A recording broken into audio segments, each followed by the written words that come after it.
दूसरे टेस्ट में इंग्लैंड को हराने के साथ ही भारतीय टीम ने WTC रैंकिंग में जबरदस्त उछाल हासिल की, क्योंकि पहला मुकाबला हारने के बाद मामला गड़बड़ हो चुका था और हमने WTC फाइनल पिछला नहीं खेला था और ऐसा लगा कि कहीं ऐसा तो नहीं कि इस बार अगर इस तरीके की शुरुआत है और हमने देखा कि अगर इंग्लैंड में आप 5 मुकाबले हैं वहां पर आप बुरी तरीके से हार जाते हो तो फिर आपके लिए WTC शुरुआत में गड़बड़, फिर आगे भी दिक्कत हो जाती है। लेकिन इस जीत ने, और दिक्कत ये हुई नहीं कि भारत की जीत और साथ ही ऑस्ट्रेलिया की भी जीत आ गई। ऑस्ट्रेलिया ने दूसरे टेस्ट मुकाबले में वेस्ट इंडीज को हरा दिया।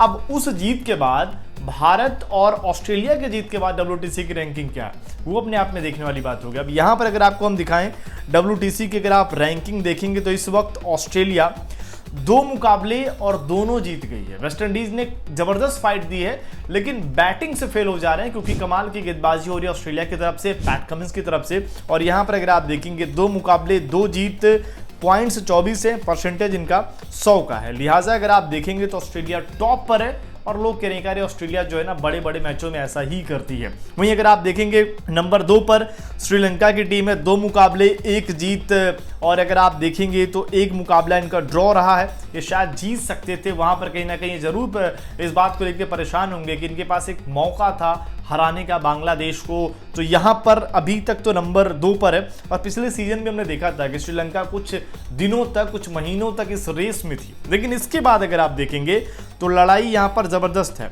नंबर 3 पर यहां पर अगर आप देखेंगे तो इंग्लैंड की टीम है और नंबर 4 पर अगर आप देखेंगे तो भारत की टीम है, 1 जीत और 1 हार के साथ, यानी कि भारत और इंग्लैंड यहां पर मामला बराबरी का है। आगे देखते हैं कि इसके बाद क्या कुछ होता है। वहीं बांग्लादेश की टीम नंबर 5 पर है, नंबर 6 पर वेस्ट इंडीज है, नंबर 7 पर न्यूजीलैंड है, नंबर 8 पर अगर आप देखें तो पाकिस्तान और 9 पर साउथ अफ्रीका की टीम है। तो ये बदलाव अगर आप देखेंगे तो यहाँ पर, क्योंकि इससे पहले अगर ऑस्ट्रेलिया वाला मुकाबला नहीं हुआ होता तो शायद आपको भारत और थोड़ा ऊपर दिखता, लेकिन यहाँ पर उस नतीजे ने भारत को थोड़ा नीचे कर दिया।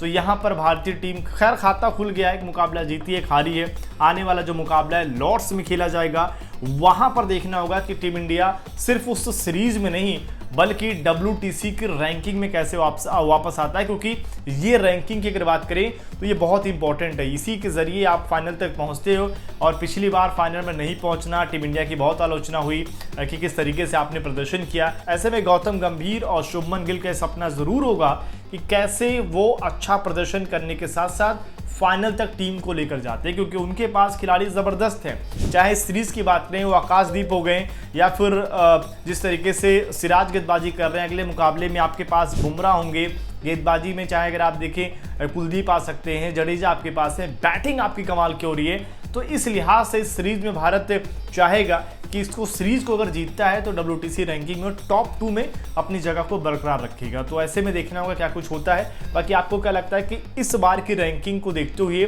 WTC को देखते हुए क्या भारत फाइनल में पहुंचेगा? कमेंट करके अपना जवाब जरूर दें।